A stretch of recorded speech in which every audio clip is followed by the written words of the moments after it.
Mendoan menyatu dalam doa dan renungan dari Katedral Yesus Raja Purwokerto, Senin 18 Oktober 2021 bersama saya Romo IA Indra Pamungkas.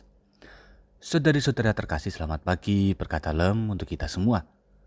Semoga hari ini kita diberi kabar yang menyenangkan, menyehatkan dan membahagiakan, karena Allah memberikan karunia rahmat-Nya secara melimpah.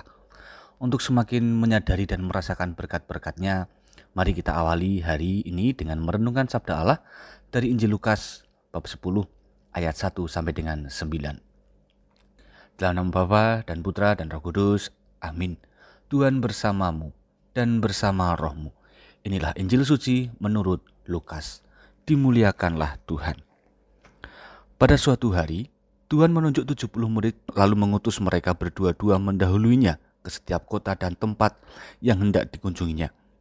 Katanya kepada mereka, "Tuaian memang banyak tetapi sedikitlah pekerjanya. Karena itu mintalah kepada Tuhan yang empunya tuaian supaya ia mengirimkan pekerja-pekerja untuk tuaian itu. Pergilah, camkanlah, aku mengutus kamu seperti anak domba ke tengah-tengah serigala.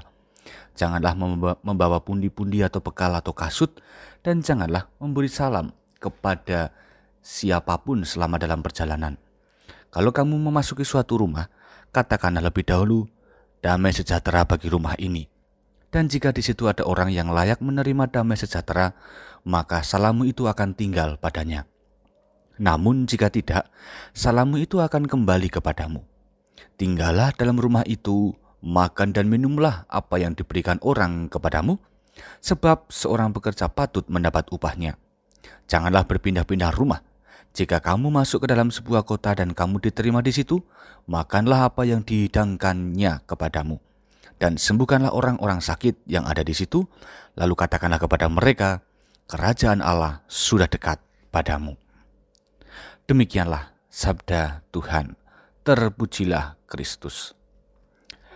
Kesetiaan pada iman adalah alasan mengapa kita diutus.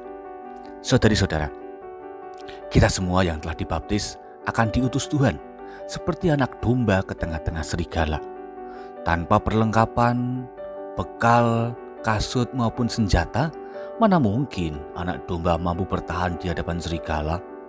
Tetapi itulah logika perutusan Tuhan Yesus. Bukan karena kita kuat maka kita diutus. Bukan karena kita mempunyai kelengkapan fasilitas maka kita diutus. Bukan pula karena kita kaya maka diutus. Melainkan karena kita mempunyai imanlah maka kita diutus. Perutusan membingkai kesediaan diri kita untuk percaya bahwa Tuhan selalu menyertai dan berkarya. Kesetiaan iman membutuhkan ketulusan hati, dan inilah yang hendak diminta oleh Tuhan dalam mengutus kita masing-masing.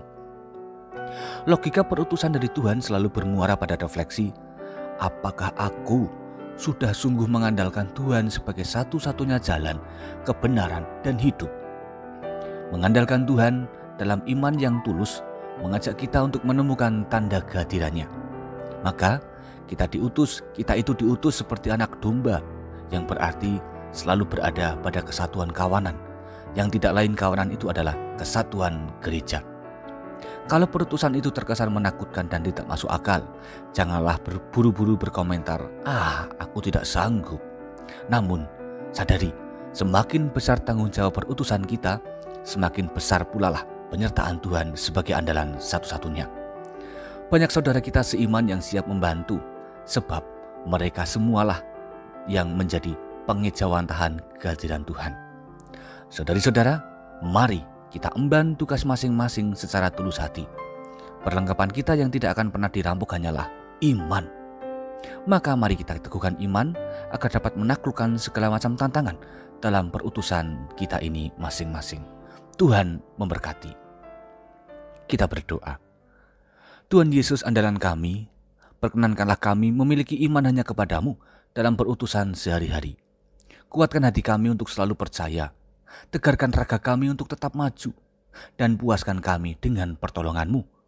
Sebab dengan mengandalkan Engkau, kami yakin akan menuntaskan tugas perutusan masing-masing.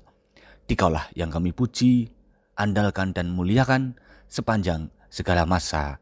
Amin. Tuhan bersamamu dan bersama rohmu. Kita semua, keluarga kita, mereka yang kita cintai, dan segala karya-karya perutusan kita senantiasa dalam lindungan dan berkat Allah yang Maha Kuasa, Bapa, Putra, dan Roh Kudus. Amin. Saudara-saudari yang terkasih, selamat beraktivitas. Tuhan memberkati. Salam mendoan.